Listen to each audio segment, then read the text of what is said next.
Who's Can starting? somebody outside call them in? Is anybody waiting outside? Are you starting, Neil? Oh yeah. Just pass it off whenever.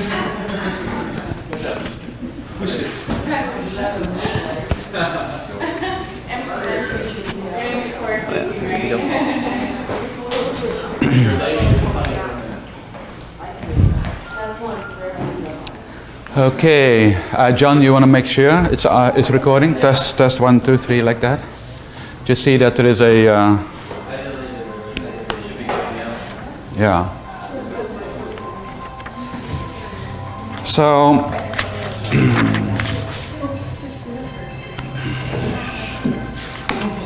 Okay, so what today will be a day about pioneering. All right, so we're gonna do that. Okay, which is right in my league because I love to pioneer. All right, so we are also now in a place of forming a team that is like a leadership team that oversees DBS International. All right. So let me just, but it's still all on pending for approval. Okay. So the people. So let me first mention who they are. That is John from New Zealand, Daniel. We have Andrew and Becca. We have Andrew York. We have, who do I forget? Angie, and so that's Easy, of course, Easy, and Crystal. Okay, but I just mentioned couples, but it is one of the two that would probably be able to come because of kids and so forth. But it's pending on approval. Number one, pending on approval because they need to first check with their spouses, okay? If they are married, and make sure that it is okay with the family, that it is workable. Then they need to also talk to the base leader where they are from, because their first commitment is to the base.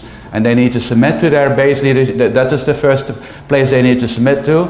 If they approve it, and then we can probably just move forward. But so now we are just assuming, we are acting as if it already exists because we have to function.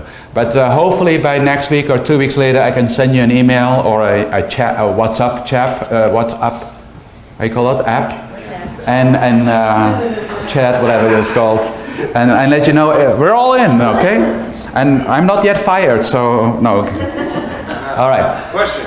Yes. Do you have to be in youth of the mission to be on that team? Wow. I don't think you have to.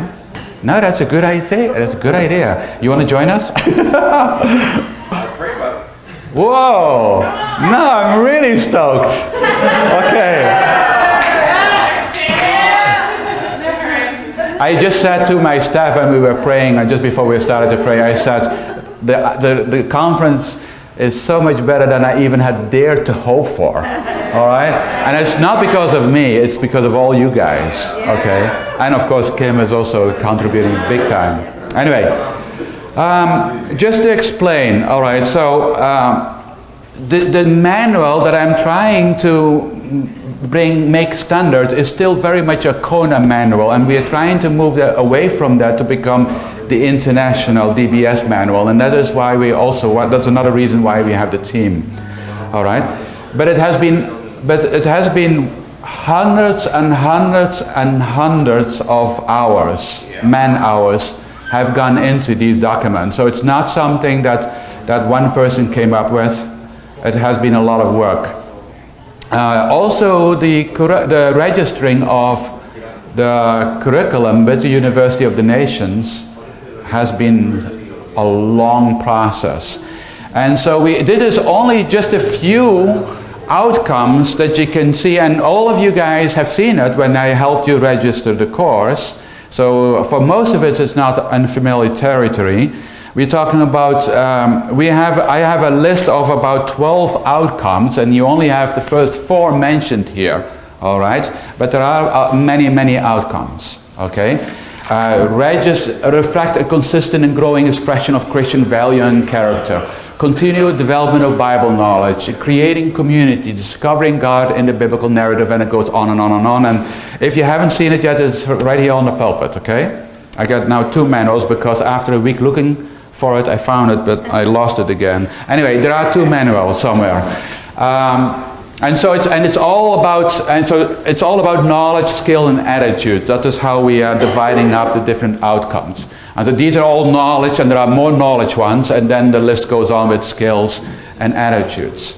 Now, what I am communicating on the website is unique outcomes, unique meaning different from the other schools. Okay, and of course, because this is all fancy language that nobody is reading because it's boring, but this is easy to read, and that is hopefully better communicating what we are. And so, how to read the Bible and discuss many topics throughout. So it is a little bit longer than the website, like have read the Bible and discussed many topics throughout. So it's longer. It is like having read chronologically in your small group the whole Bible from Genesis to Revelation and have discussed many topics throughout. Okay? That's one outcome. Are able to lead a Bible study. The longer version is are able to lead an inductive Bible study in a small group. Okay? That's the long version. Number 3 that's on the website is have traced God's story from Genesis to Revelation, created a timeline with the main biblical events, God's character, nature, and God's redemptive plan. And now I realize that now God's character and nature, how do we do that on a timeline? It may still be a little bit changing everything is subject to can be changed.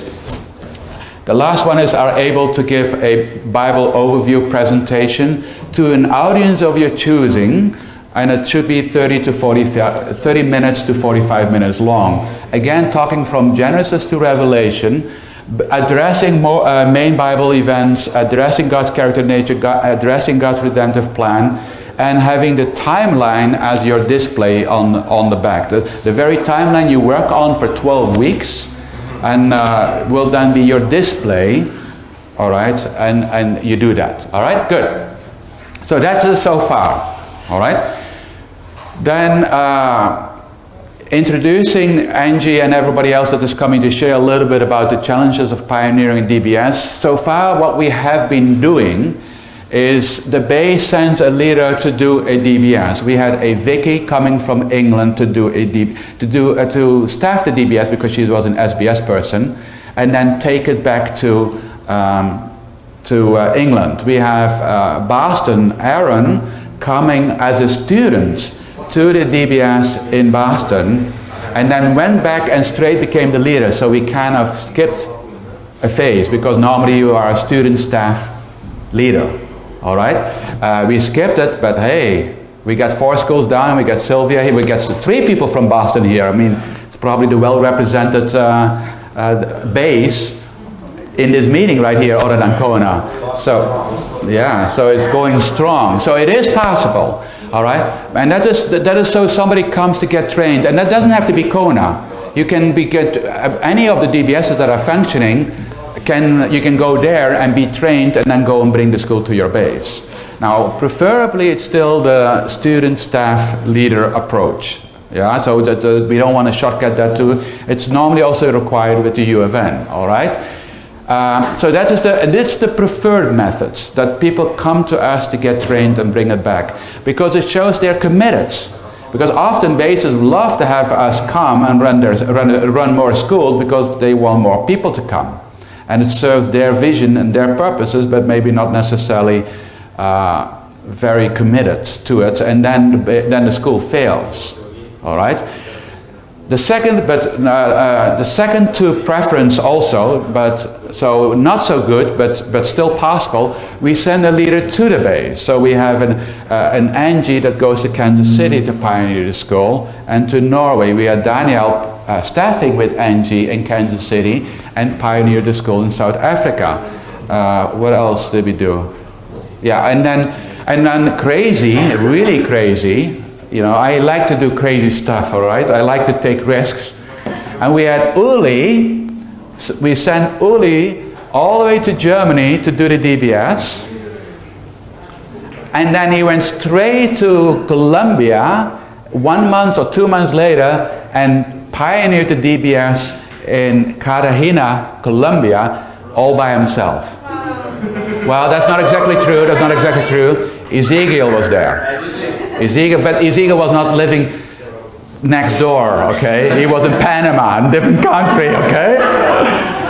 And Uli had 11 students, and he was the school leader, the translator, hospitality. He was all by himself. Okay? Yes. And the spirit on that base and the spirit in the school is amazing. Okay? And now they were all 11 that were staff of the base. And so now he has like 7 staff because they all love it and they all want to stay on. And now they can open it up, and we expect a much larger school. Now that is not a preferred way, because we are not all Uli, okay? We're not able to do that, okay? And it can go wrong many ways. But, you know, if we have to pioneer, we need to expand, we need to move forward.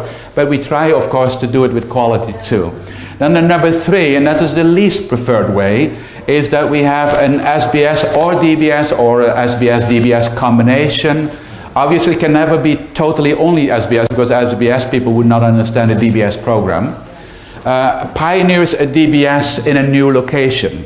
And so, in other words, an outreach team. In other words, you have a staff with students from these schools going to pioneer a new school somewhere else. In other words, they are not really on an outreach, even if you call it outreach. It's more like an internship for the students, because they're actually learning how to staff.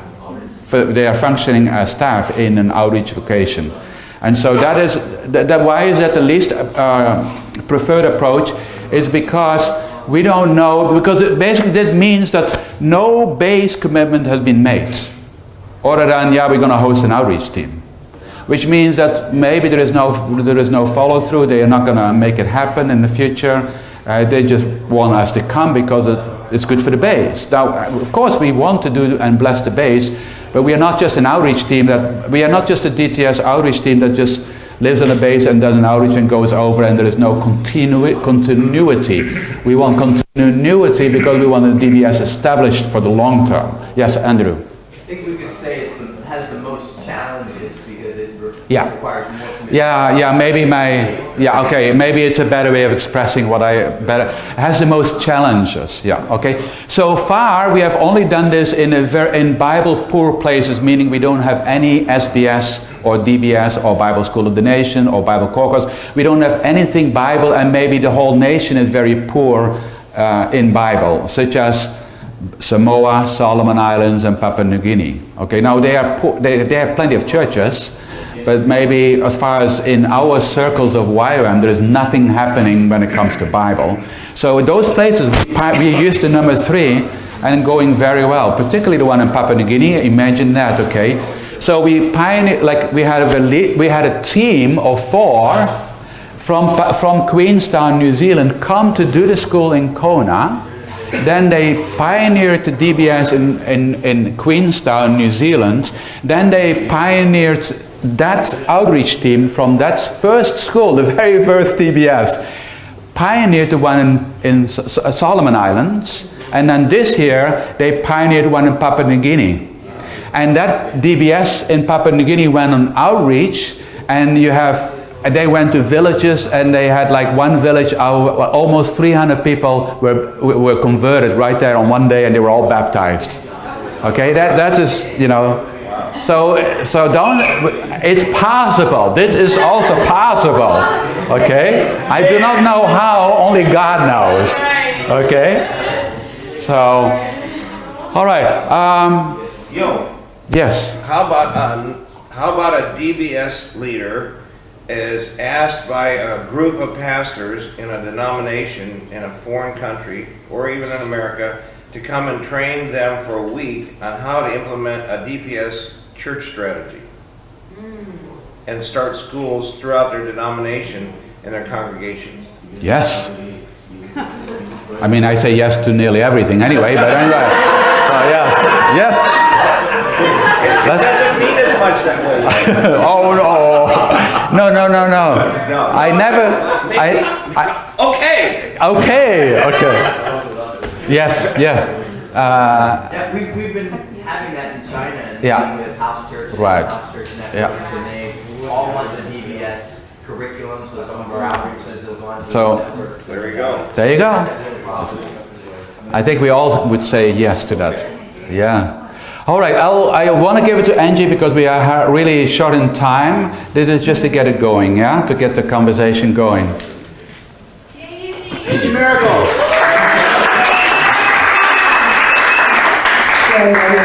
Oh, no, you need... Oh, I forgot one thing. Just sorry, one thing. Also, how do I go about to get the school going? Sorry, Angie, just sit down for 2 more minutes. Is it okay?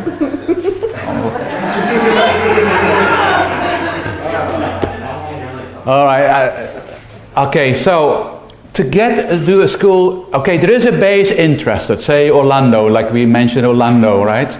Yesterday. Okay, they're interested. What do I say? Oh, maybe Bob can relate to it because that was maybe the most recent. Okay, what do I say? Okay, I want information on the website. The reason I say this is because I want the base to show that they are really going to be committed to it. Because I get a lot of invitations to start DBSs, but they want me to do everything. And so I said, you first make the first step. I want all this information with articles and so forth on the website. I'm going to post it on our website. In other words, you now are accountable to the rest of the world that you want to have a school. So that's my trick. Okay, it is like I'm not moving one thing, I'm not going to do anything for you until I have it on the website. So that is kind of like the approach. Number one, as a base, you pray, you discuss this in your base leadership team. You can find out about the school on the website, and then when you come back to me and say, yes, we are interested, okay, what I say is website. Okay, they also Troy, remember we asked website. Then the next move will be, then the recruiting and the communication and awareness begins. We always use the website as a point of reference. Now, they need to have at least with these two, number 1 and 2, they have a leader. Like that is preferred. Or the other way, Andrew Green plays less challenges, I think. Okay, less challenges. Okay, so because then we know that they are committed because they have a leader. Right. And then and then we move forward and we do the registration. Okay, so they send, yo, how do I register? Now every base has to do their own registration, so I'm not doing registration for you, but what I do is I will send you the document that we have done, that we have used for past registrations, and basically you just register your school using that document. So basically it's just copying and pasting, which is, you think, well, that's kind of dumb, but when you copy and paste, you need to read it and make sure that you're committing, as a base, committed to do that, because you are registering your course. And so then we do the registration. So that is the second step we do is a website. Then we do the registration. Then I will send you the manual. All right? I don't want you just to give out manuals to everybody that is asking for it, because we really would like to continue with the unity that I'm trying to have. We have a website that we are united around. That is the dbsinternational.org website. And then we want to make sure that we have the integrity in the school by just having accountability and so forth. So we don't want people just to copy and paste the registration and then they end up doing their own thing. Yeah, and so we do that, then we do the manual. I'll then email the manual to the bases, and some places they have to translate it. So it's a lot of work, and so to do this in a timely fashion is very important. And of course the 2018 edition will be revised, so we will have a 2019 edition eventually. Okay, but hopefully not radically changed that you're all confused and we need to have another conference. Anyway, good, Angie. Sorry, Angie. It's okay. Is she not special? I mean, I love Angie, okay? Thanks.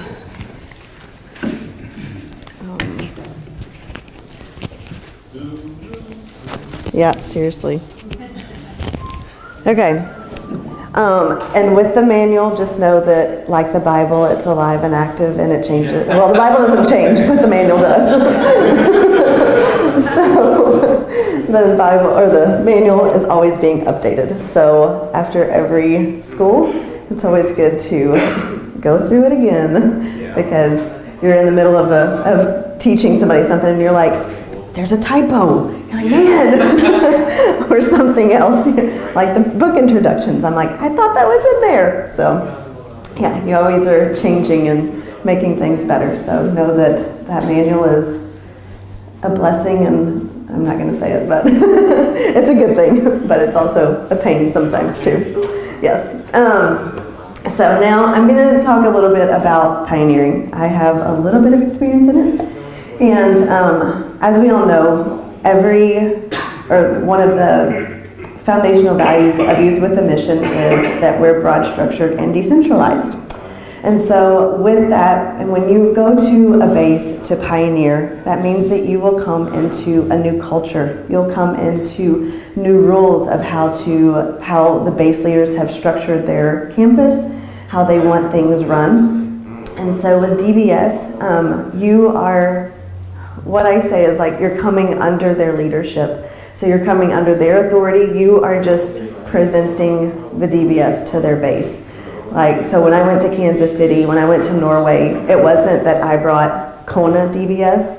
Like, Kona was my experience, so that was sort of my DNA, but I also had to come under the authority and leadership of the campus. And so it really takes a lot of, I would say, go beforehand if possible to get to know the campus, to get to know the leadership, to get to know hopefully your co-leader that you'll have so that you're training them. And really understanding as much as possible their own specific DNA, so that then when you are running the school, you can implement and like come under that and an agreement with them. And so that's like the first main thing, because we are broad structured and decentralized. We don't have this overall, except for the 18 values, foundational values, we don't have like every base has to run like 1, 2, 3, 4. They can run, there's A, B, C, D, not 1, 2, 3, 4. So, and then another thing that I encourage the leaders is to really know what you're bringing, know the DBS well, because when you're in those bases and you are running a program, you're running your program a certain way, like, yes, you're tailoring it to their base, but we still have things that are DBS. And so knowing the heart of DBS and why we do what we do, like why we have the homework that we have, why we, even the way that we disciple, like in those aspects, like knowing that and being able to share the heart of it. Because then there may be times where you have to go to leadership and you're like, well, this is why I made this decision. But if you know the heart behind it, you know the culture that you're trying to set with that school, then it's going to be an easier process for you. Because all the bases that I've been in that have especially Norway when I went there, they just raved all the time. They're like, the culture that you're setting on this base, like the things that you're bringing here is so incredible. They're like, the base has become alive because of the school. And so when you are bringing that, like make sure that you know the heart and the purpose of why you're doing what you're doing, like what value you're setting and why you're setting it, so that then you can actually I don't want to say fight, but that you can actually fight for that if it comes down to saying, if they are questioning why you're doing what you're doing, because then you have an answer for it. It's not just, well, that's who we are, like that's what we've done, always done, but it's like you have an understanding of why. So I think those were the main two things for me that in pioneering. And like you're always going to have cultural issues. Like when I went to Norway, I didn't know the language, but thank goodness it was in English. And so but even in that, like the identity of Norway like was very different from who I am, like my culture, everything else. And so trying as much as possible. I know we do this like when we send outreach teams. We look into the culture. We look into like who they are as a people. Like do that if you're going to a different country, to actually understand the people group more. Because even how you resolve conflict is going to be different than how, like, I learned that in Norway. I was like, I'm just trying to talk. And they're like, yeah, so am I. And I thought they were being really defensive. And I was like, okay. And so, yeah, just really understanding, like, how they even bring to the table, like, trying to resolve conflict. Because that's going to help. So I sat down with my co-leader and I was like, you got to talk to me. Like, tell me how I need to approach things. Because I want to understand and I don't want to come off defensively or like aggressive. But you also want to stay true to who you are. Like, in one day I had 2 students. One told me they didn't like how direct I was, and then another student told me, I love how direct you are. And I'm like, thanks. So you can't please everybody all the time, but as much as possible you can try to come with an understanding of where they're coming from and work together through that. So, but I know also that I'm not the only one with experience in pioneering in different places. Daniel has experience, Becca and Andrew, Easy, and I know I'm probably forgetting somebody else. Mark, so thank you. But if you all have anything to share, this is not like I definitely want you all to speak and share if there's been major challenges with it. And yeah, so do you all have anything? If you do, come on up. So. I just have a small, Uh-huh. a small thing. Okay. I had an extremely wonderful experience in South Africa because the leader that I was leading with was so on top of his stuff there on the base. It was super helpful to come in and not have to worry about registration, not have to worry about recruiting, not have to worry about. I came in and I worried about the program, and he handled the campus stuff. And he would let me know later on, hey, just so you know, this, so if you hear something, I've already handled it. I'm like, whoa, what? He's like, I want you to worry about the program. So I was set up very well in South Africa. But one of the things that to be aware of is if you come from a base and you have a schedule and you're used to that schedule, pioneering, you need to be flexible. Because I'm so used to the Kona model, they get here on Thursday and we read Friday, Saturday, and then the program starts on Monday. In South Africa, it was a 12-week schedule. The students arrived on Sunday and we started Monday. And I was like,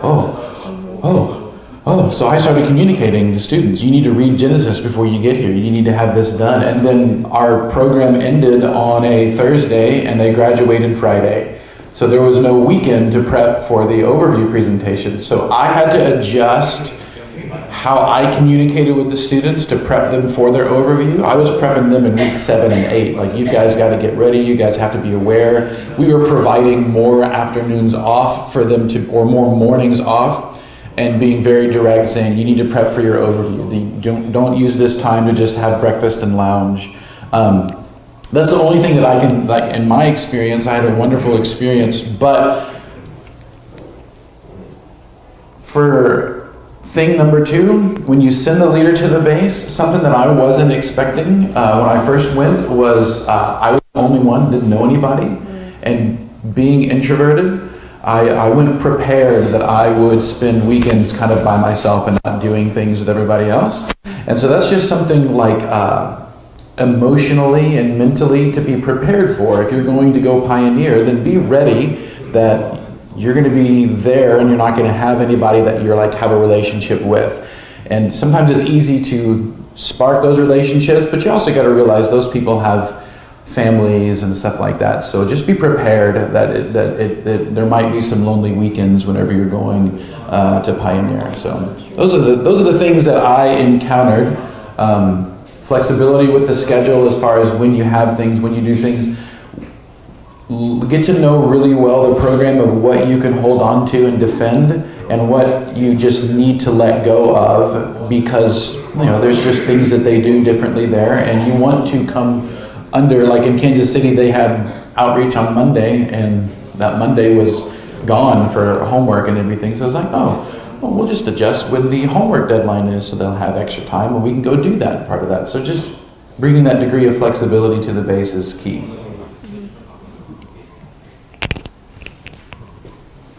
Yeah, I think flexibility can come up. Yeah, flexibility for sure. And because in Norway, when I started, like, I came from 9 to 12 every day is lecture, and then you have your small group in the afternoon. And there they had worship from 8 to 10:30 on Monday, and then every other Thursday in the morning from 8 to 10:30 they had their community meeting. And so I was like, okay, how are we going to do class? Like, how are we going to do lecture time? And so I was literally like racking my brain on how to actually do this, because it's not a normal schedule. So you really have to be flexible in your model of how you even structure the school and have lecture and have small group. And then, yeah, to add on to the piece of, yeah, you have to have abilities to be okay with missing out on, and I know as missionaries we all do this, like we miss out on birthdays, we miss out on our family times, but like it's another level when you're in a place where you don't know anybody and you're trying to cultivate that friendship, and then you know in like 3 months you're probably going to be gone if you're just giving the school to somebody and then leaving. So being aware of there is that aspect of a whole other level of loneliness and isolation to an extent. So. And just want you to know that most people don't realize there is a ninth beatitude. Uh-huh. And that beatitude applies to just what you said. Uh-huh. Blessed are the flexible, for they shall not be bent out of shape. Amen. Thank you. So fun to get to talk about all this with everybody and just like process it. So there's a few things that came to mind as we're talking about pioneering. So Andrew and I went to China about 5 years ago, and it was after we had just led the third DBS here, and I think we were I think it was the first sending out of a DBS. Maybe was there? I don't know. Yeah, we were the first one sent out, and when we got there, we came with this idea of, okay, we're going to come. And we asked the Lord how long, and he said, you know, just as long as you need to be there and just hear my voice, don't put a time limit on it. Mm-hmm. And when we got there, the people, like the day we got there, the leaders that had asked us to come announced that they were leaving. Oh. So it was this huge shift. There's a whole shift of leadership, and then 2 months later, those leaders that they had put in place, they left. So there's all this turnover happening as soon as we get there. And then we didn't realize that the leaders, they thought that we were committing to their base, their initiative, and so they saw us as their direct staff, and we saw ourselves as just pioneers coming in to help. And so there's two things I learned from this. First of all, when you come into a new base, you're coming under a new authority, a spiritual authority. You're coming under a head. So you need to recognize the spiritual aspect of that, and you need to communicate really well with them. And maybe 50 times over, especially if you're coming into a new culture, and that learning how to speak to them. In China, it took me a long time to realize that people say yes to everything you say, and then not do it. So it's like, okay, so we thought we had people coming under us to like take the school over, you know? We thought we'd be there maybe a couple years and we'd find Chinese who would want to take the school over, and they'd always say yes. And then we'd come and we'd be like, okay, we're ready to start the school, and we're like, where is Jinhua? And they're like, oh, Jinhua went back to her hometown now. Like, wait, she's not even with the base? Or, oh, she's leading the DTS. I thought she was leading DBS. Oh, she changed her mind about 3 days after you left. But it's never communicated. So it's like, so the idea of communicating with the leaders, communicating with the people that are supposed to go under you. I think the saddest thing is when you plan a school, like with us leaving China, and there's no one to take it over. And that happens. But if there's good communication, and, okay, another thing is to be ready for that. Like, how long are you willing to put in that place and to communicate that with the leaders? Because either you come and you're like, okay, I'm willing to stay as long as it takes to get a leader here. And then you, in your heart, you have to be ready, because it could take 10 years. Someplace the ground is very dry, and it takes a long time to plow and to plant seeds, and you don't know how long that's going to be. And so you have to spiritually and mentally be prepared to stick it out for the long haul. Or if God, whatever God tells you, if you say, listen, I'm here for 2 years, or I'm here for 2 schools, and then I've got to go. So we have to raise somebody up. And if that's communicated, then then that's good. But I think for me, those two things, making sure you understand that you're going to be under a new head of leadership and authority, and be communicating with them and be ready for the spiritual implications of that in your life, and then also communicating how long you're willing to stay and kind of seeing what that will look like for you long term. Very good. Yeah, that is actually the fourth approach. I'll write something on the whiteboard, because that's actually not number 2, because we send a leader to the base, and as soon as we have a co-leader. Yeah. But what Andrew and Rebecca are doing is they are the only ones to that base, and they are starting the DBS. So that's actually a fourth approach. Yeah? Yeah. But very valid. Yeah, you can want to. Another thing that while she was speaking, I'll just say, as pioneering, be ready for your what you think you're capable of to be expanded to what you think is beyond your capacity. So, because I had a similar experience, and I went to Norway. The base leadership changed the first week I was there. And then actually the co-leader that I was there to train, she quit also. And so then I was pioneering, I was leading the school, and I was staffing the school all at the same time. And so just be aware that like what you thought you were capable of is actually going to be increased, and you're going to realize that the Lord is good in all things and all times.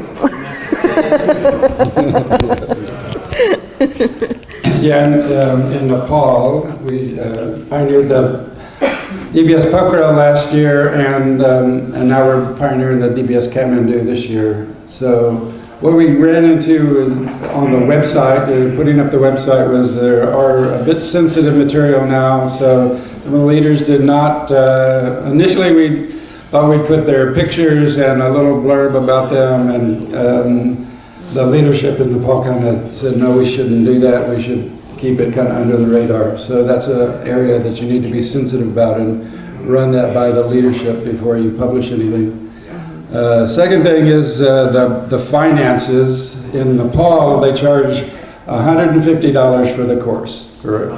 And it's even hard for the students to pay that. So you have to be creative. You have to work with the leader, base leader, and generally in Nepal I found the base leader's job is to bring everybody in and then figure out how to pay for the course. And that makes it really difficult to bring guest speakers in. So you basically have to have, same I guess in China, you have to find guest speakers that are willing to bring raise their own support to come and support the school. So if anybody wants to come to Kathmandu, March, April, May, please contact me.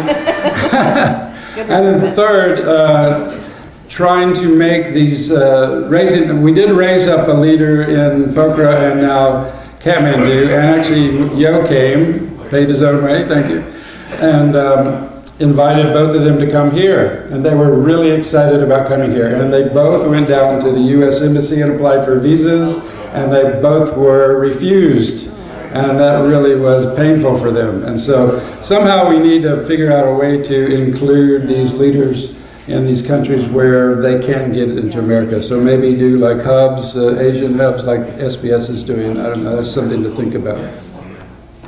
And just to tack on to something you said, if we're pioneering places where the cost is low and it's hard to get guest speakers in, then if you're wanting to pioneer, you need to be prepared to teach. You need to be familiar with the material, and you need to get to the point where you're comfortable saying, I can take on a week and teach. We had a school last April here where we had one of the guest speakers. I wasn't here for it, I was in South Africa, but I heard that they had a guest speaker and something happened and they couldn't teach a day, and the school leader had to prepare a teaching on Paul in 8 hours, like a whole day on Paul. And he had the day before to get it prepped. So just knowing that as you're going to pioneer, that you may have a situation where you're teaching two or 3 weeks on your own. So it's smart to, like, if you're going to jump into this pioneering thing, you need to be prepared to teach, either have teachings prepped, or if teaching like scares the daylights out of you, start talking to people who have taught and talking to people who maybe have, PowerPoints and stuff like that. That's just something that We are We do have already, if the school is in English only, we have 2 entire schools worth of videos on our website, the same website I'm referring to. And we want to expand that. And I'm already talking with Easy about, okay, now we need to do this in Spanish, and of course we need to start doing it in German and Chinese and all that for Korean. We want to have that expanded upon so that when that happens, and you know, I as a teacher, I know how much time it takes to prepare, and I'm still hesitant to say, yeah, teach if you only have a few hours to prepare, because it's very difficult to do a very good job, and you're representing God and you're representing the words to people. So you could also then, of course, use the video, yeah, as a backup. We in our movement, we've trained 1,500 teachers. And so why can't we standardize the curriculum so that everyone can teach?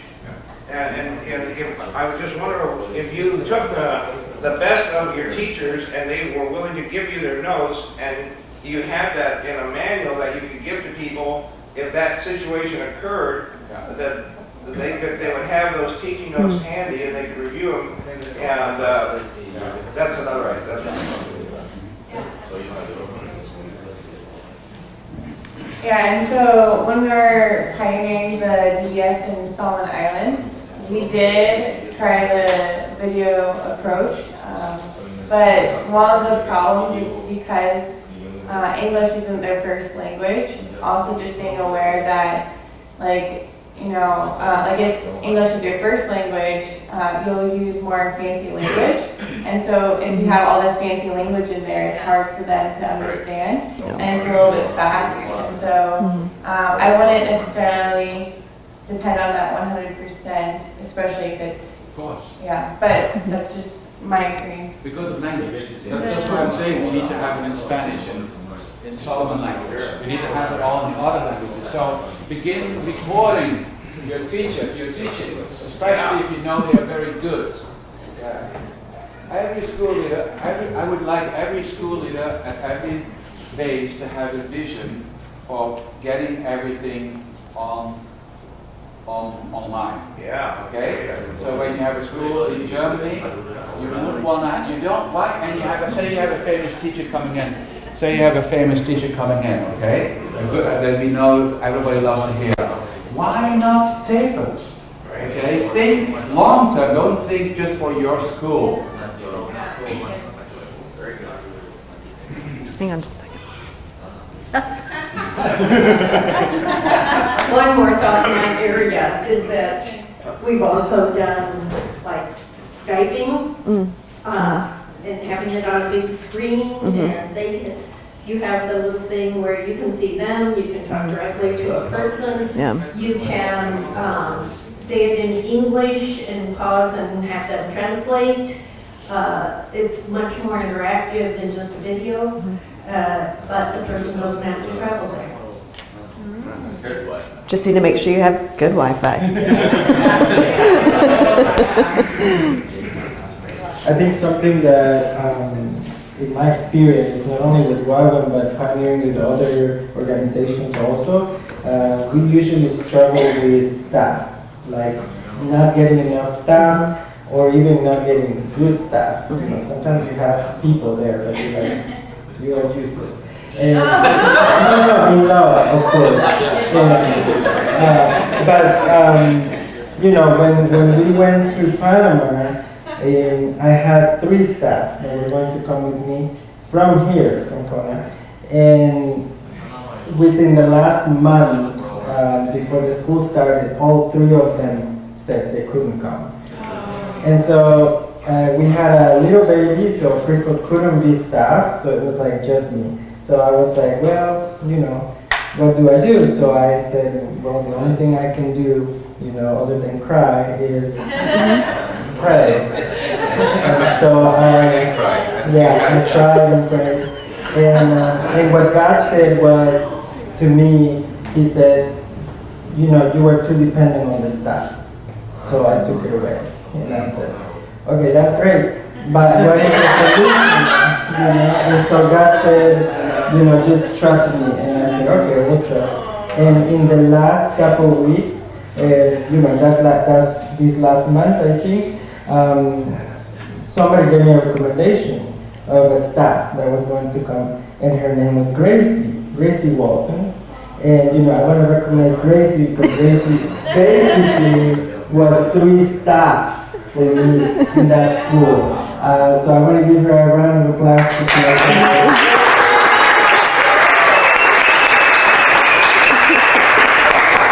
And of course, I think it's only fair that we sing to her today because it's also her birthday. Happy birthday to you. Happy birthday to you. Happy birthday, dear Gracie. Happy birthday to you.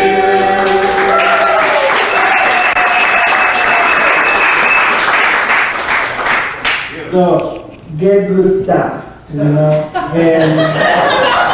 my recommendation, and treat them well. I think in our mindset, if we want to get to more schools, I feel like we have to instill in the staff this love for the school, but more than that, a spirit of transformation in the lives of other people through the word. And I think, I've been very lucky because from last year I had 3 staff, and my 3 staff are leading schools this year, 3 different schools. And so in that sense, I feel like we've done a good job at giving the love to them for the school. And so now they're running with it. And my prayer for them is that they will do the same. So even if they replace themselves by 1, then we're doubling the number of schools, and so we want to have that turnover. And I think it only comes by if you have this sense of family with your staff, In the beginning, you're strangers, but by the end of the school, you should come out as family. Even, especially after all the troubles and problems and, negative things that happen, I think the only thing that you can do is club together and in unity. Just think of how the church was in the beginning. They shared everything and they ate together, and so that's what we need to have as a model of staffing.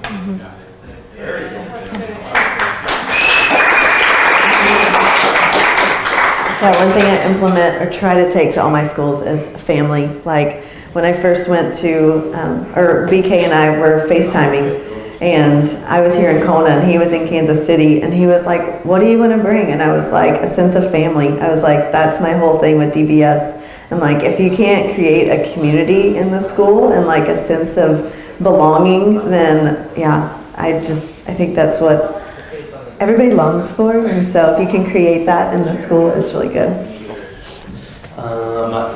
So when we first pioneered DBS at our base, our school leader got he was my DTS school leader, and I think one of the good things that he did was the whole school he was promoting DBS, and he's like, guys, we're gonna go take this school and we want to bring it back in Pioneer, and that's why I did it. It was perfect timing, and I wanted to come back and staff and be a part of Bible schools longer. And so I think from the beginning he had a clear vision. So obviously us at this conference, but if people who want to start DBS at their base, encourage them to start promoting it early on, before. Oh, Andy's walking away without the recording thing.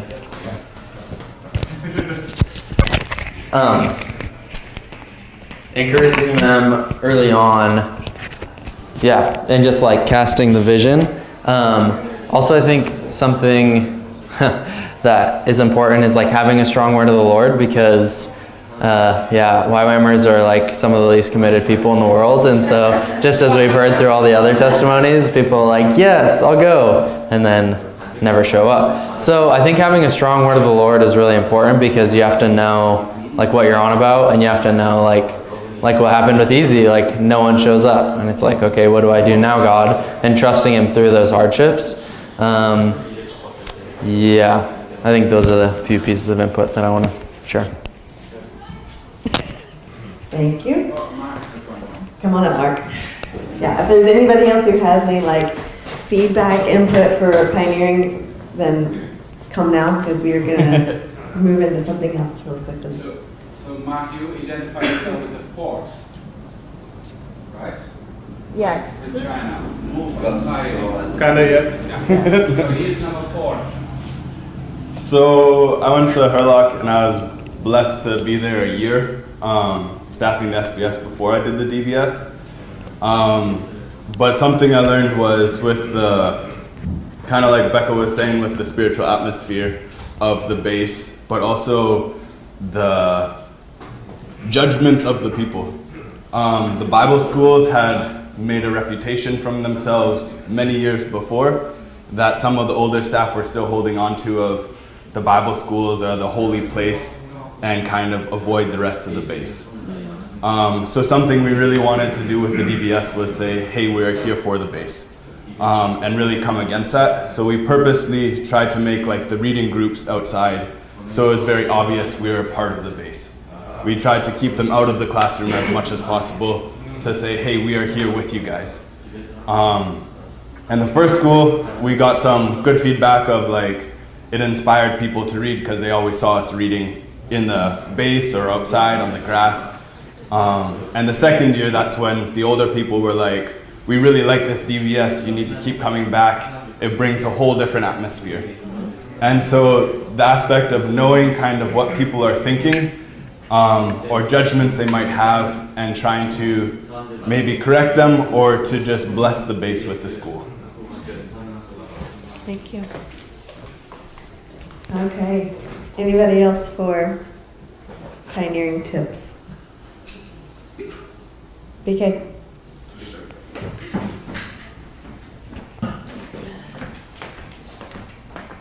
I would probably land in number 3 because right after during my SBS, I was already staffed with YWAM and started a house church.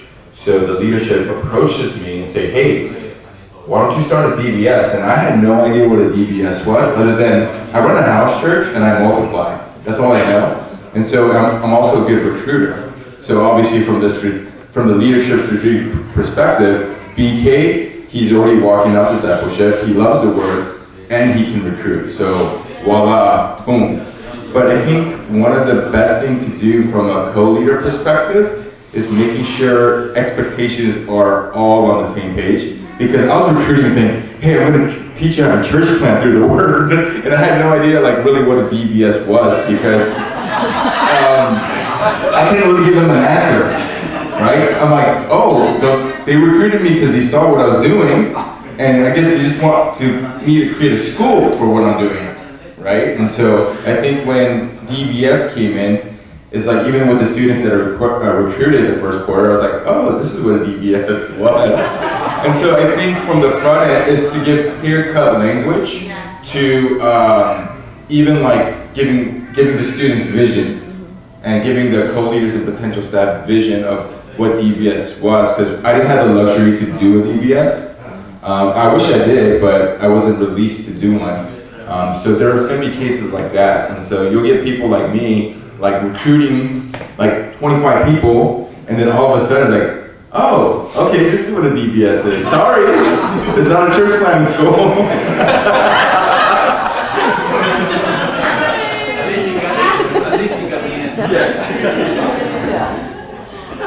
So if you all have any questions about pioneering or anything, come find one of us that spoke this morning and we're happy to sit down with you all. But Andrew's going to come up and share some stuff. Yeah, I'll segue because I do have something to say about this as well. Oh, great. I'm excited because I know I'm looking at a room full of pioneers. And we've talked a lot about the challenges this morning, especially cross-cultural pioneering. When we go from one YWAM base in one culture to another YWAM base in a different culture, it's almost like it's double culture shock because you expect YWAM at least to be the same, but then you get somewhere where it's operating differently. And as you're reeling from culture shock, maybe you look at it and say, well, this is a lot different than I'm used to.